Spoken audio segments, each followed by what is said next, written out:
What you want more than anything is you want to meet people with different experiences. And I've always sort of found you would see things that you would not automatically have come across. Hello and welcome to the Leaders Council podcast, the podcast for the people who run the country and the people who keep the country running.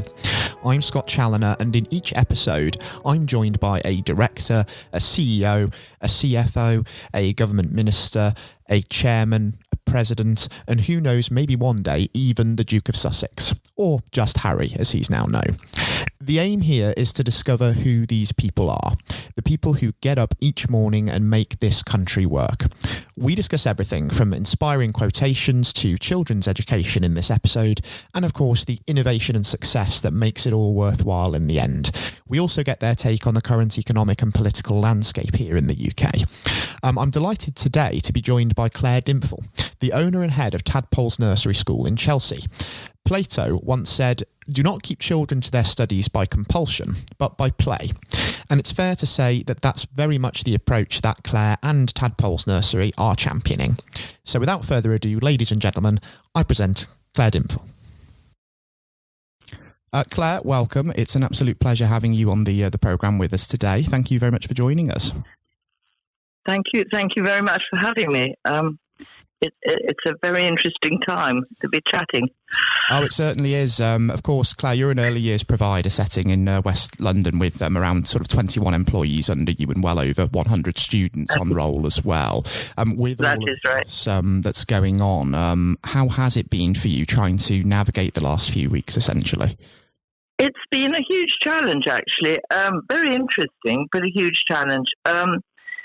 As you know, we were asked to close on the 20th, which we did, but remained open and still are as a hub for early years emergency workers.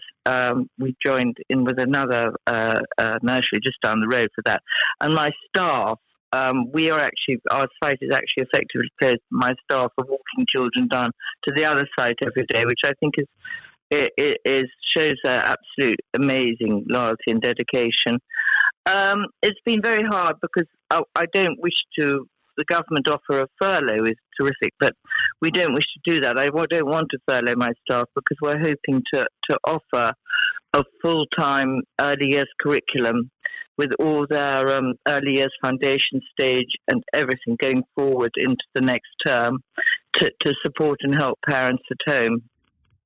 Obviously, we are a fee-paying school, so that's brought up some issues with some parents. So most have been very supportive on this. And we are looking at other means of funding going forward as bank loans. But funny enough, the bank, you do have to jump through quite a few hoops for that. So we're looking at other methods to fund this going forward because we realise that a lot of this is going to be retrospectively, we're going to have to pay the money back. And I don't really want to get my school, my nursery, which has been going for 40 years, and my loyal staff into these difficulties where we might have to close entirely. Yes, absolutely. It's certainly best avoided getting into that position. So when you say you're looking at different sort of forms of funding, as it were, what sort of schemes perhaps are you looking into at the present time? Well, at the moment, I'm actually looking into increasing an overdraft facility with the bank, which is what they suggested rather than taking out one of the government loans. We were in the process before all this began of amalgamating with some investors and with the hopes of expanding. I hope that I have been talking to investors. We are sort of still on track, but obviously their lives are on hold as well. So they don't kind of know where they're going either. So it is all a little bit up in the air. But my hopes are that if we could start by half term in June, at the latest, at the end of May, June, then I have told parents I'll be running the school 2 weeks longer. We'll be running into our holiday club time, not running holiday club, but running full nursery till then to make up time. And it really is at the moment a sort of day-to-day planning and keeping on top of everything, answering questions, keeping in touch with parents, trying to reassure them, trying to help them with their children's. Obviously, the children's psychology is very, very important to us too, to make sure these children aren't getting anxious, understand what's happening without frightening them. It's quite an effort. I have to say my staff are being amazing, absolutely amazing. Many of whom have been with me a long time, so I really don't want to put their jobs in jeopardy. All my business, and I fear very much going forward that quite a lot of smaller nurseries will be in jeopardy, and will have to close, and which will be very sad. Absolutely. It's a very difficult time for the sector, especially, as you say as well, taking it day by day. That it's very difficult to essentially be proactive when the advice does tend to change as often as it does. Absolutely. Exactly. Now, before, of course, you mentioned the expansion as well, Claire, which you're hoping to, of course, get finalised. And, of course, the outbreak has been a little bit of an interference there. What was the original thinking behind looking to expand? If you could just tell me a bit more about that. Well, we are, as you see from our article in Parliamentary Review, we are very much an outdoors learning. One of our USPs is our lovely ecology garden, and one of the reasons I was doing this, we were thinking very much about the environment, particularly in West London. In London, we were trying to find somewhere where we could recreate yet another garden. I think when we're talking environment, we need to start with the children. This is where we start. I mean, we are all in, where we're trying to save the planet. But if we can start with our children, it would be of enormous benefit to teach them from early years what this means and how we can do the planet good and how we can help and do our part. And that going forward, this might help the next generation. So that is my thought of expansion. I don't want to just expand into lots and lots of nurseries. I really want to expand into the same area, staying where I am in Chelsea, but with that in mind, with a sort of more, not forest school, but with an outdoor environmental learning approach. Absolutely. And you mentioned, of course, your Parliamentary Review article there, Claire, for those who haven't read it. You do speak about how the nursery's mission statement puts a huge emphasis on child's play as well. I think there's a great Plato quote in there: "Do not keep children to their studies by compulsion, but by play." And that very much is the heart of your approach. Could you perhaps expand on that a little bit and tell me how that approach is borne out for the benefit of the listeners? It is very much my approach.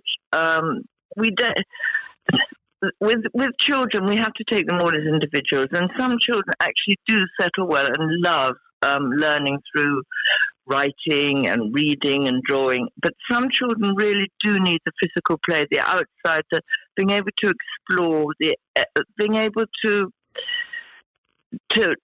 work out problems for themselves, and that often comes through play, particularly if they're playing with another child. With another child, they can often sort out arguments, sort out disputes through the play, and it's very good for them to see that this can be done. And, if it sometimes doesn't work out, that also teaches some form of resilience to a child.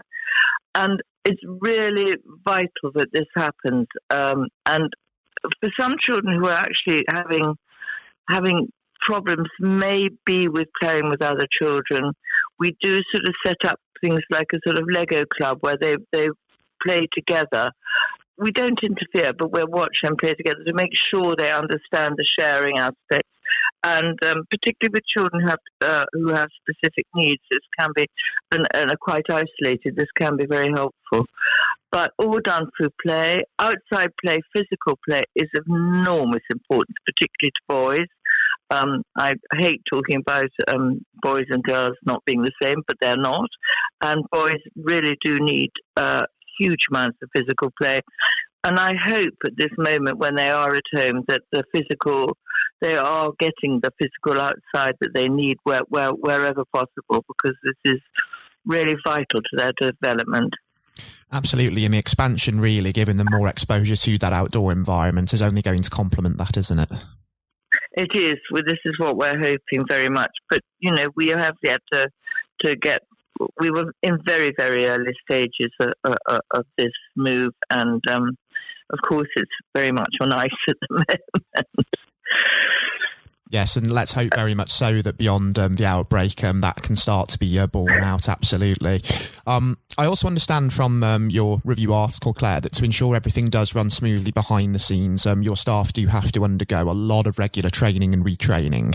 Now, there are some very well-documented issues in that field. Would you say that you've encountered some of these yourself in your line of work, had any difficulties upskilling staff, or does this tend to go somewhat more unhindered in your case? Are you talking at present or in general? I would say at this point in time, in general, given the issues that we've had over the last few years in this sort of area. Well, I'm incredibly lucky with my staff because I retain them. We do so much training, and I give them so many opportunities to train and expand what they would like. And I think this has been an enormous help. We do operate within my nursery a bonus system where if we have various staff taking off on various leadership roles in curriculum where they can earn a little bit more money doing that, and it focuses them. So I have 2 maths coordinators, 2 outside learning coordinators, and this really focuses them and gives them some leadership skills of their own. And I think that's been an enormous help to the nursery. It is terribly difficult retaining staff, and I feel very much that the government still needs to differentiate between early years education and childcare, and I think they are 2 quite different aspects of the same thing, in that we are not childcarers and babysitters, we are early years educators, and I think there should be more demarcation on that, and I think more recognition that early years need to be highly skilled and highly educated and really understand a child's psychology. Absolutely. So it's not just essentially blurring, sort of making sure that line between the two isn't as blurred as it is at the moment. So the government needs to show some more recognition in that regard. I feel so. Absolutely. But also when you talk about practitioners and the need for those vital skills as well, especially in the understanding of a child's psychology. Another thing that I recall you did raise in the article as well, Claire, is a shortage of male practitioners in this area as well, in early years education as a whole. Why do you think that is? Well, I think historically it hasn't been looked at as a main job. The caring roles have always been to the mother, to the female. I hope that this is changing. We do have male practitioners, of course. Again, the problem is, with salaries, that the male has always been looked at, rightly or wrongly, as a provider, and salaries typically are not as high as they are in other sectors. This is why you find many more in primary. We cannot replicate what is happening in primary. We just don't have the funding to do that. But if you are talking about the males we have had, they have been amazingly good. They've all gone on to do either teaching degrees, higher up teaching degrees, or to start something of their own. I have one teacher who was an amazing teacher with us 4 years. He's gone on to start his own school, his own nursery, which he was managed to buy in Southfields in London. And I have another practitioner who was particularly good at physical play and yoga, and he's gone on to run yoga pods. And they have all sort of used their skills in early years to develop the next stages for themselves in their career, which has been fantastic. And but I'm giving them a stepping off point to see that early years is really important. Absolutely. It's about changing perceptions. And I think that may well also be the solution to the other problem that you mentioned as well, that sort of distinction between early years and childcare. The changing perceptions of the early years sector could well also help with that as well, and really help those hopes be borne out in that sense. Well, I feel very much so. I feel very much that is incredibly important. Absolutely. Claire, as well, this podcast is, of course, all about leadership, a word that you've already mentioned today, and really bringing that into focus. Now, being a leader of adults and being able to lead and educate children are, of course, two very different types of leadership. So what sorts of qualities does one need to be a leading practitioner in your field, would you say? I think one has to have a very, very firm overview on everything while being able to delegate. And I think delegation is actually important. I think this has been my baby over 40 years, and it's very, very hard to let go of a baby. But sometimes it is very important. That one of the most important things is to know when to do that, when to delegate part of the leadership to others while keeping a good overview on what is happening, and understanding that obviously I've got over 20 staff, and they all have incredibly different personalities. Make sure those personalities are working well together. Make sure that the clashes are sort of, if there are clashes, that they're sorted out before they become enormously difficult within the classroom. It is a very, very fine balancing act, and gets more so actually as time goes on. Hopefully, as my staff will, I hopefully say, we are a very happy crew. They do get a lot of fun times as well as quite a lot of serious times. I ensure that we have fun times going on, like social events. I take them, well, they have a lovely Christmas lunch, but also, for instance, every half term we go down to the pub and we have a little joining in session, and then in the summer they come up to my house and I cook them all lunch. Little things like that do help them see that they're valued, and I think seeing they're valued is incredibly important as well. Absolutely. I think it's the role of a leader in any context, really, to create that culture of positivity and motivation as well, and really help with that sort of team bonding side of things. And especially in the field of early years education, that's of huge importance, isn't it, to make sure there's coherence there. Exactly. It is hard. It's a huge balancing act, and not everybody's going to get on with each other, and we just have to make sure that we recognise that. And it's like any company, that everybody's not going to be wonderful and cheery with each other all the time. And when there are mental problems or they have family problems, I'm also there to support them. I need to be a safety net for them as well. Absolutely. And given your years of experience in the industry as well, Claire, what advice would you give elsewhere to somebody who was about to start their first day as an early years practitioner? You talked about that importance of team building, but what other things would you really recommend that they do? As a practitioner or as a owner of a nursery? Let's take it from the latter. Let's say you're the owner of a nursery, because I think there's more responsibility in that case. I think the owner of a nursery needs to be very aware of building it slowly, not being too ambitious. In a sense, going with the flow. It sounds. The best thing I've done is not say this is A and I need to be at B, but seeing how B can be achieved in the best way, but slowly let it grow by itself, in a sense. I know that sounds a very odd thing to say, but I think if you push too much for your ambitions, they're not going to come true. I was saying it to one of my staff the other day at supervision. She's very, very perfectionist. I said, if I closed my eyes and looked at what I expected my nursery to look like 20 years ago, which I had this perfect vision in my head of a nursery where there was beautiful wooden toys and no mess, I would be very sadly disappointed, because it's grown by itself. It's grown into what it is. And I've had to accept there are some bits of it within my perfection I wouldn't like, but actually looking back at it are the right things that have been done in the nursery.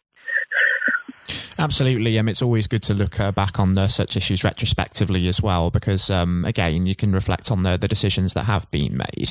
What I'm also interested to sort of delve into as well, Claire, is just going back to the review article briefly. There are some fantastic quotations in there from the likes of Plato, for example.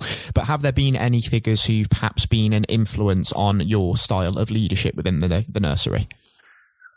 My style of leadership, no, I do think that the playfulness of Dan Hughes has been enormously helpful to me. I think that I became much more, my own constant going to training still, I think has really helped. If I'd sat back and I've always thought to myself, if you sit back and say, I'm a perfect teacher, you won't ever be perfect.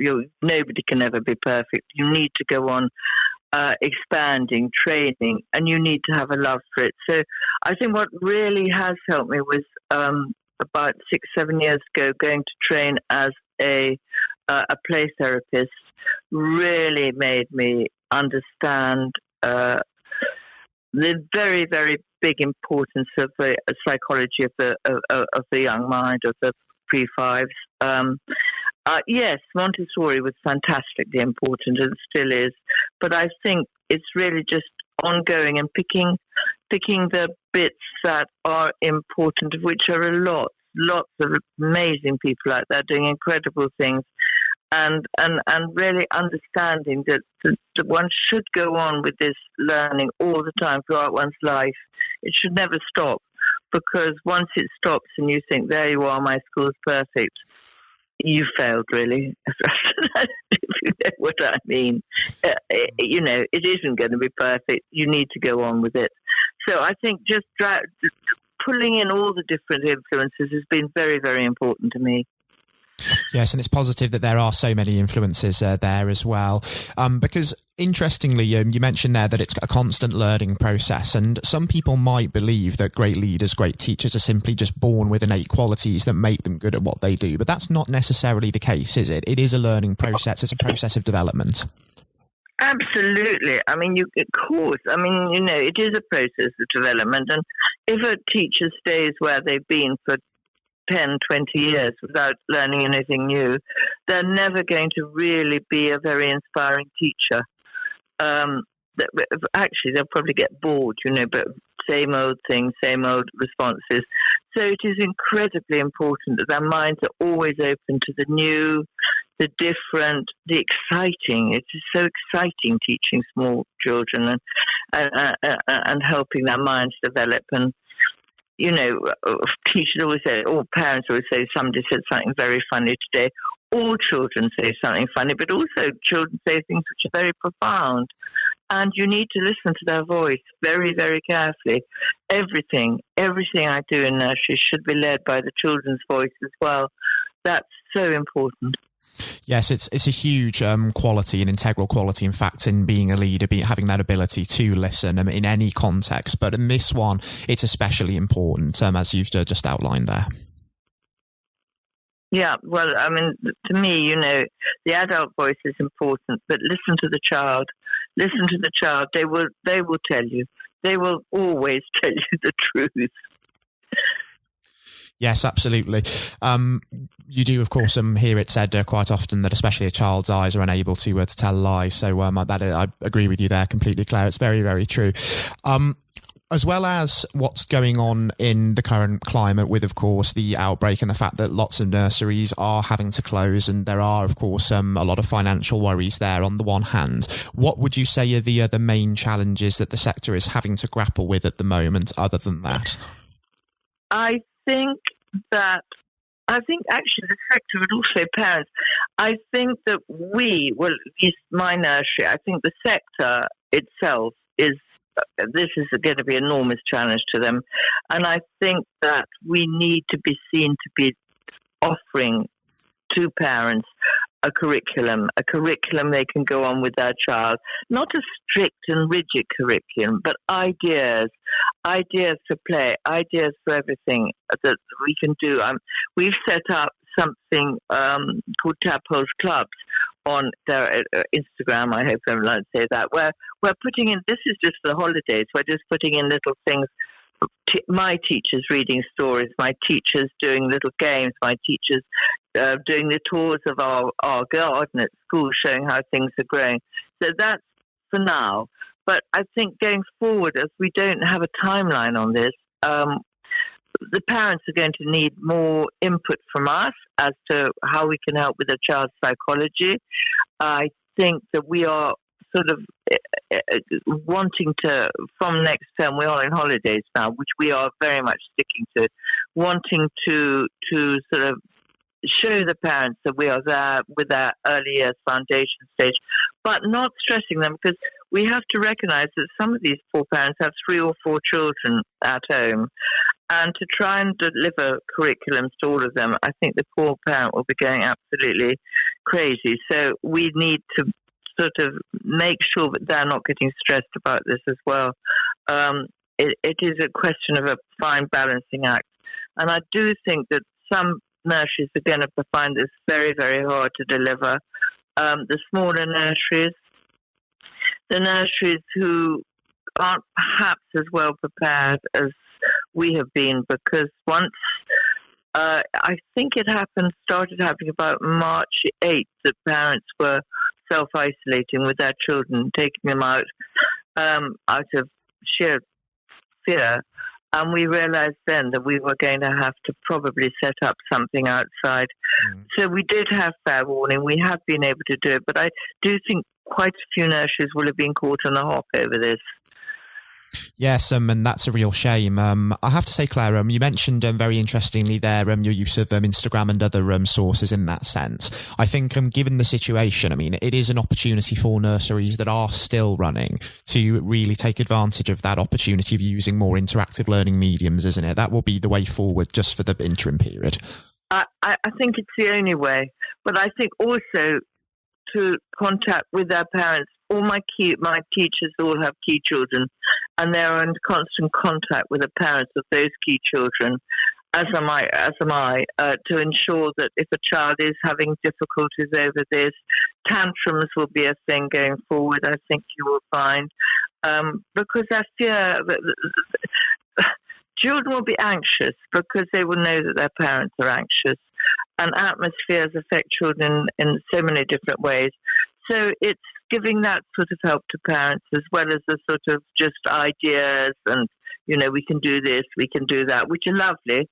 And at the moment, I think poor parents, I think everybody's being swamped by, well, I shouldn't think they've got a minute in their day to relax, really, at the moment, with all the ideas that's coming out of everywhere. And I would say, take those ideas, take the ones that will suit you. They're not going to suit everybody. Just say, this will suit my family, this won't suit my family.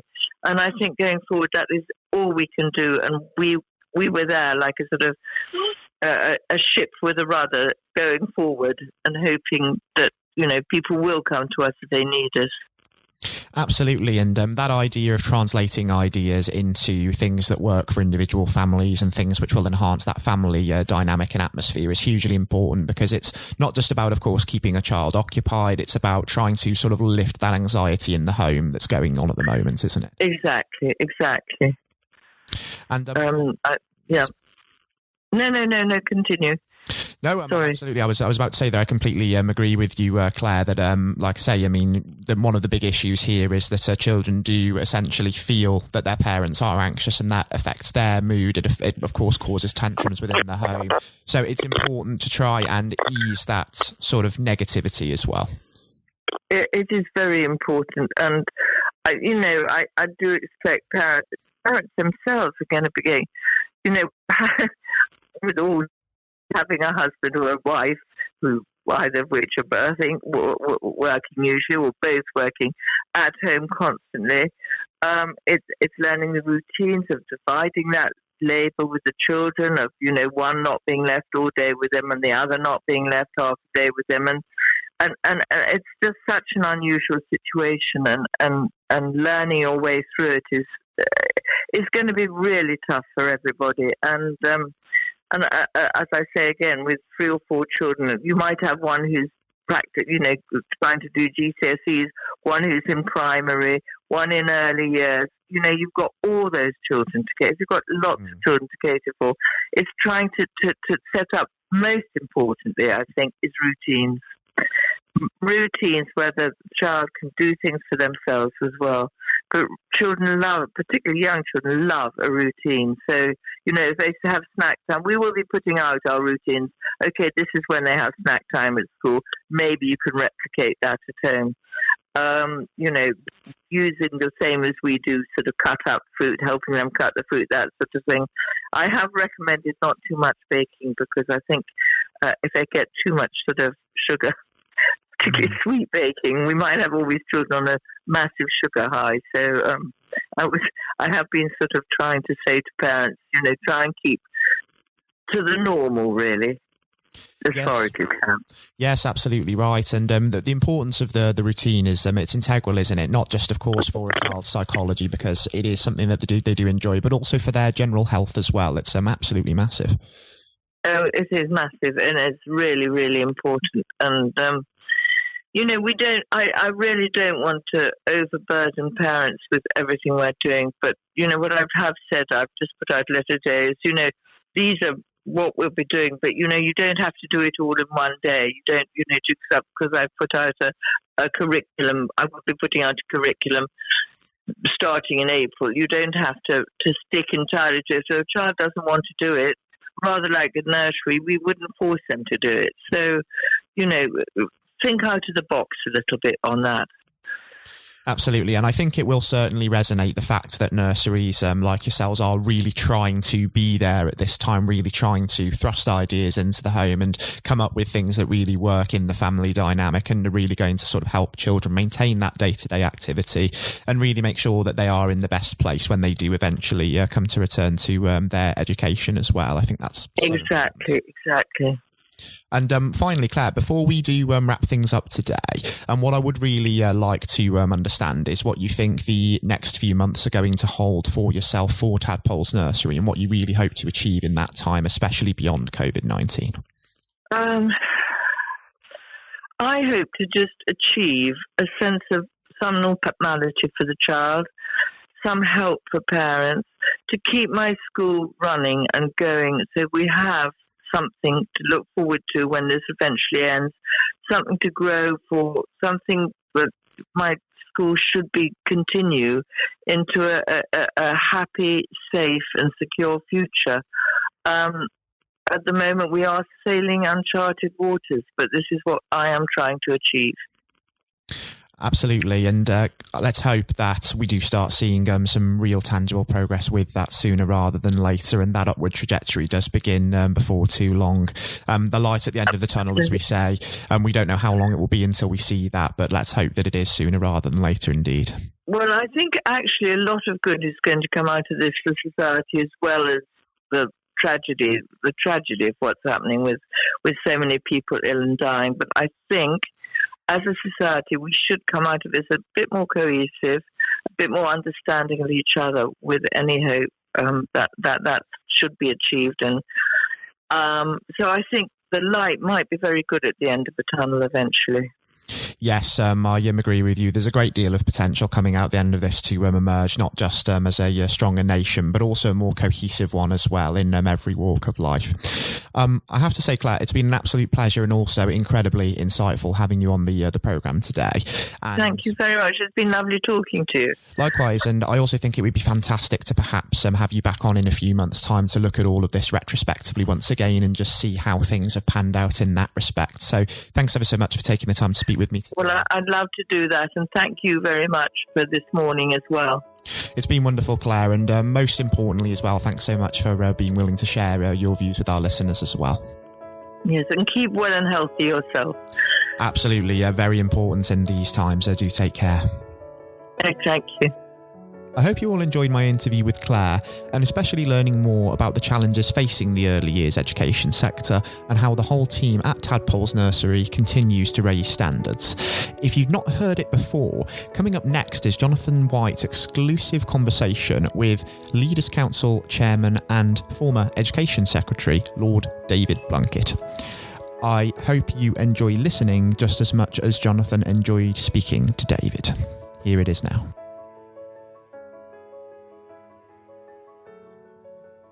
We're joined today by David Blunkett, Lord Blunkett, former Home Secretary, former Education Secretary.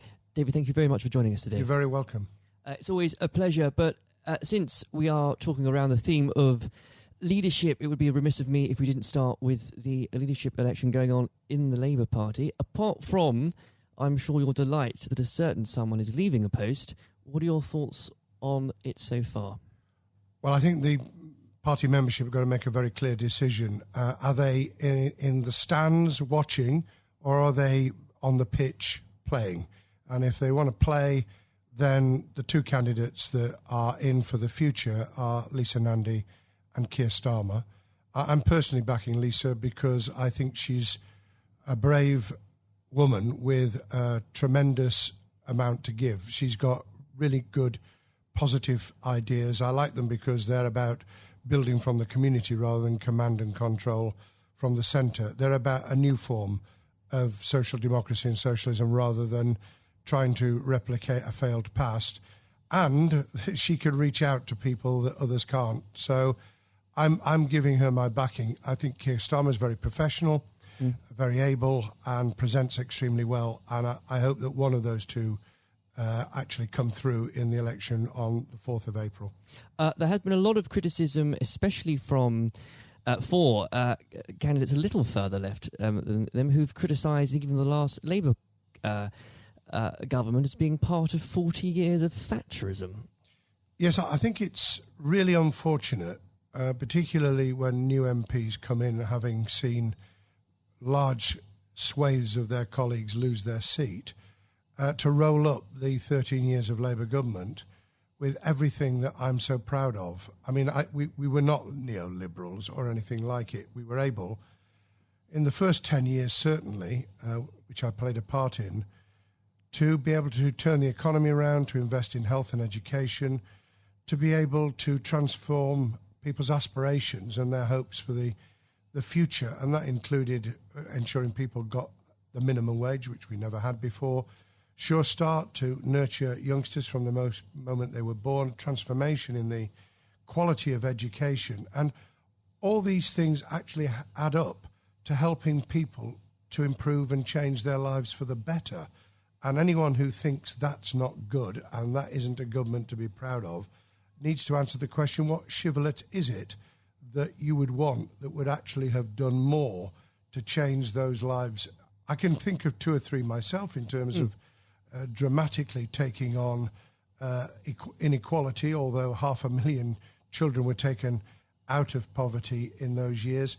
I could think of being even tougher on crime, even though I was dubbed as one of the tougher Home Secretaries, because the people that I cared about most were, on the whole, not exclusively, but mainly the victims of crime. I can think about taking on the very, very rapidly growing transnational power of the big tech companies, which we still need to work through in terms of how we do that from a single nation just off the coast of Europe, and how we work internationally without getting caught up in wars we don't want to be involved in. But how are we international in a way that ensures that we play our part in making a better life for humanity as a whole, rather than disengaging and becoming alien from the rest of the world? Those are big questions for the social democratic left, particularly with artificial intelligence and robotics changing the world of work forever, I think, in the next 20 years. An ageing population. Labour got 18% of the over 65 vote in the general election.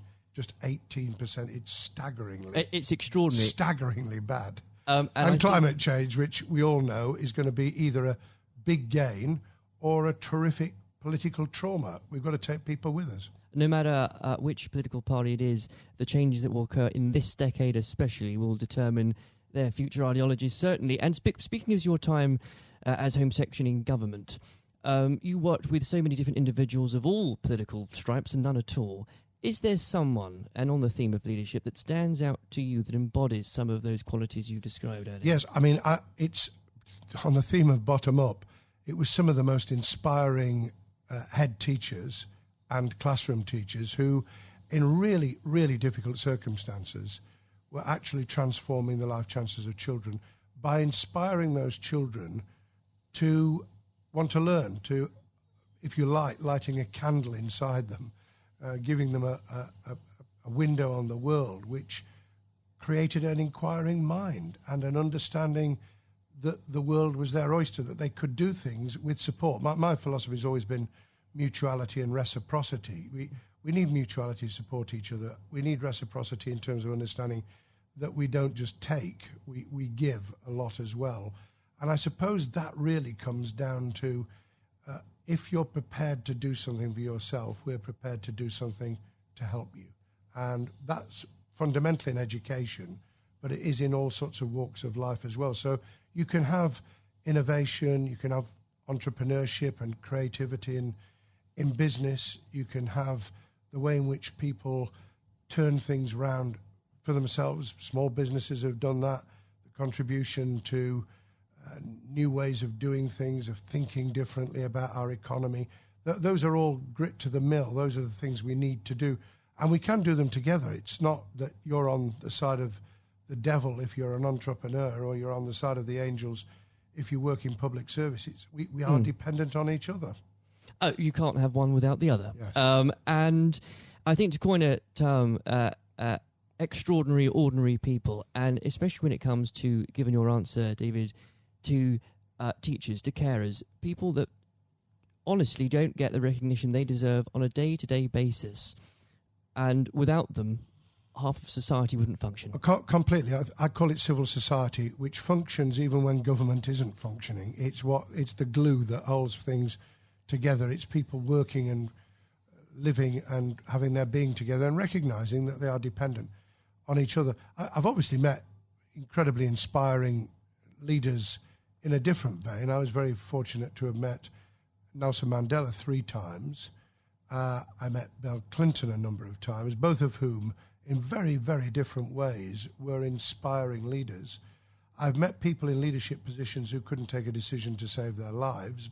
Tony Blair famously said in his conference speech the year before he stood down as Prime Minister, and I knew exactly what he meant. He said the worst ministers are those who won't take decisions, and anyone in a leadership role needs to, A, know why they're there, what they intend to do with the authority that goes with being a leader and a manager, and then how to draw people in as a team to be able to implement it so that it's a team approach. It's not someone out on a white charger.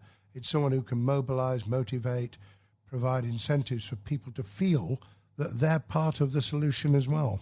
And I think whether it's politics, whether it's business, whether it's sport, it's exactly those qualities that you need to succeed in any of them.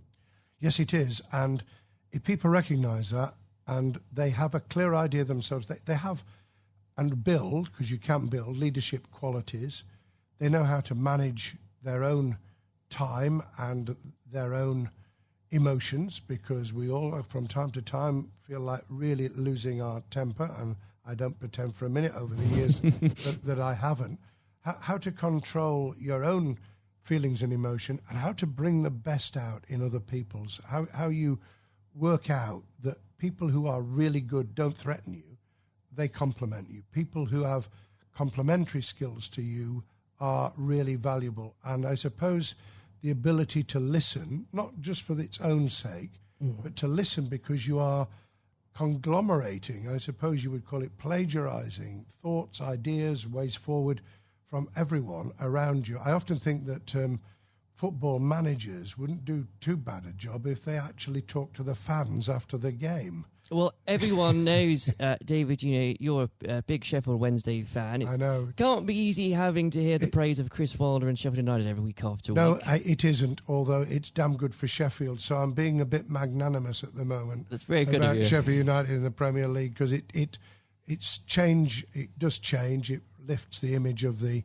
city internationally. If you're not just because it's Sheffield United, but because if you're playing Liverpool and you're playing Man City, then that's a global audience. You're immediately beamed across the world. So that's good. I could cry sometimes. We can beat Brighton, Premier League side in the FA Cup at Brighton. We can beat Leeds at Leeds. I was there when we beat them 2-0 in January. And then you can lose and then 5-0 you lose to 5-0 at home to Blackburn, and half the fans were out of the ground by the half time. What would a manager Blunkett say in this situation? I would have asked myself a very simple question. What went wrong with motivating those players so that when they came out on the field, they walked instead of ran? They didn't have any of the passion they'd had the week before at Leeds. They showed no drive and incentive to take hold of the game. What went wrong with the same players who'd played very well the week previously? And if you could answer that question, and something may have happened, who knows, something during the morning before the game started, something may have gone sour. You get the answer to that question, and you then start to ensure that we never do this again. Yeah, well, I'm a Chelsea fan, so I'm beginning to feel your pain at the minute. But I would like to pick up on another point you just made, actually, David, about choosing a strong team, people that complement you. A lot of criticism that Theresa May got as Prime Minister was that she tended not to pick, perhaps, the more ambitious, the more ministers that might well challenge her. One of Boris Johnson's, for all his faults, he has been said in the past, he's a man that picks people that are good at their briefs. Do you agree with that?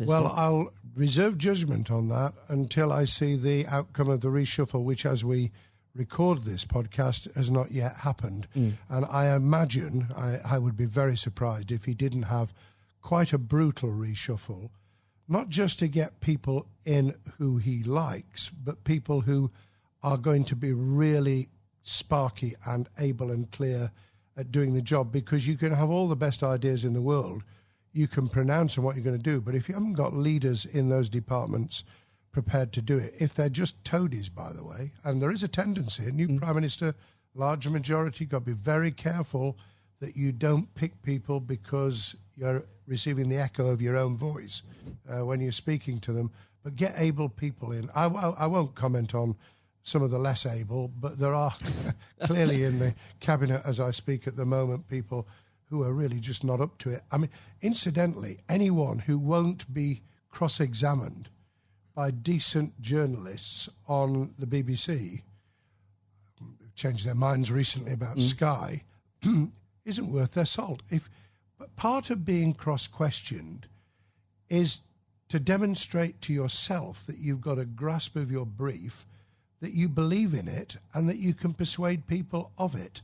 And if you can't do that under real cross-examination, rather than sitting on the sofa for an easy morning television program, get out of the business. Don't do it. Without a doubt. Yeah. And also, I should add, that is how Leaders of All Stripes earn that respect in the first place. But there is a question, isn't there? And try and answer the questions. That's what I always tried to answer the or questions. Or be very good at avoiding them. Either way. The way of avoiding them is to take it head on and say, I'm not going to answer that question, explain why. Quite. And I think that one of the great things about the Leaders Council especially is that it takes and talks to people, again, from all different backgrounds, leading something very different, whether it's a charity, whether it's a business, whether it's in politics. There comes points, though, and David, you must have experienced this, whether as leading Sheffield City Council or as Home Secretary, when people are looking at you for leadership, where do you get your strength from?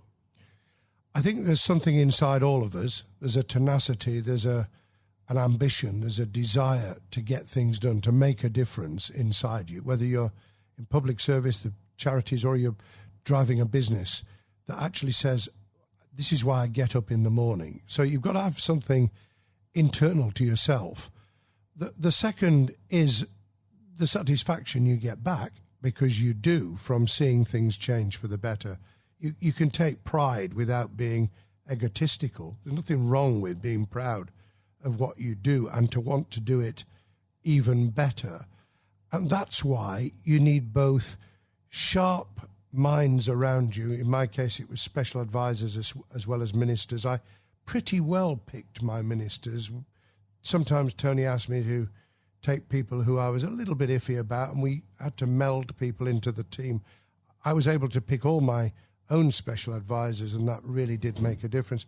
But in the end, you've got to like what you're doing. I mean, the people who are unhappy in their skin, it's very difficult to perform if you're in the wrong business or in the wrong department of a business, or if you're really hating teaching, or in politics, you're just in the wrong department. I was very lucky because education and employment were my first loves in terms of what I wanted to do, and I got the job for 4 years. I'd then come to the conclusion that there were really big challenges for us. It turned out even bigger than I expected with the attack on the World Trade Center 3 months after I became Home Secretary. But the big challenges of security, of reducing crime, of dealing with the development of positive citizenship, which also had a read over in terms of immigration, the kind of things that change people's lives either for the better or the worse. And you don't get everything right. That's the other thing you've got to recognise, which is why being part of a broader team, being able to take criticism but not always accept it, because otherwise you blow with the wind, that's the measure. And I think if we can share those traits, those experiences, those different elements through the Leadership Council, if we can get people from very, very different leadership managerial roles and delivery roles to actually be able to share that experience, everyone will gain something from it, because that dialogue will inform, it will avoid people reinventing the wheel, it will take people a lot further than the niche, for good or ill, the niche that they're in at the moment. David, in a couple of minutes we have left, I will be mean and put you on the spot and ask you for predictions perhaps in 3 things. What will happen in the Labour leadership contest? How will the next few months go for the government after Brexit, after we leave the European Union on the 31st of January? And where will Sheffield Wednesday finish in the league? Lord above. I'm not sure which is the most difficult of those questions. I've already indicated where my support is for the Labour leadership. If we take it at the end of January 2020, Keir Starmer has clearly got off to a very, very strong start. I think, however, it will be very much down to who can reach those parts of the Labour Party membership that came in on the back of Jeremy Corbyn's election in 2015 to that post, who can be persuaded that what they want to see and the big changes they'd like to enact can only be brought about in any form if we win, and we win back the tragic loss of people on our side in December 2019, and that's got to be Lisa Nandy or Keir. On the next few months, I think that the government will probably do quite well. I think that there are real dangers ahead in just having 11 months to negotiate trade deals, especially with bellicose pronouncements about we're not going to have alignment, as though alignment in itself is a bad thing when some of it will be very good. So I think there are dangers, but I think there's quite a bit of momentum going with the government at the moment, and that will be reflected in relationships, in doing deals in Europe and facing outwards to the rest of the world. Sheffield Wednesday, God help me. I mean, how is it that 2 of the things that are most important to me, other than my family and loved ones, is football and politics? I think Sheffield Wednesday will be hard-pressed now to get into the playoffs. If we do, I think we could pull it off, but I am really reluctant. And I think on that prediction, your reputation will be judged. Lord Blunkett, thank you very much for joining us today. God bless you, Jonathan. As always, it has been a pleasure both listening to and learning from our guests. I and Jonathan White hope you all enjoyed listening, and until next time, since sadly all of the pubs are closed, Jonathan and I will be sitting in his front room with a bottle of Merlot and raising a glass to Raising Standards. Hopefully we can reoccupy our usual corner in the Westminster Arms soon. Remember, look after yourselves, stay home, save lives. Goodbye. Thank you for listening to our podcast. You can find every episode on iTunes, YouTube and Spotify. The views expressed by each guest in the podcast are their own. They do not represent the opinions of the Parliamentary Review, Westminster Publications, Lord Pickles, Lord Blunkett, David Curry or any other guest on the podcast. If you'd like to know more about the Parliamentary Review, please visit www.theparliamentaryreview.co.uk.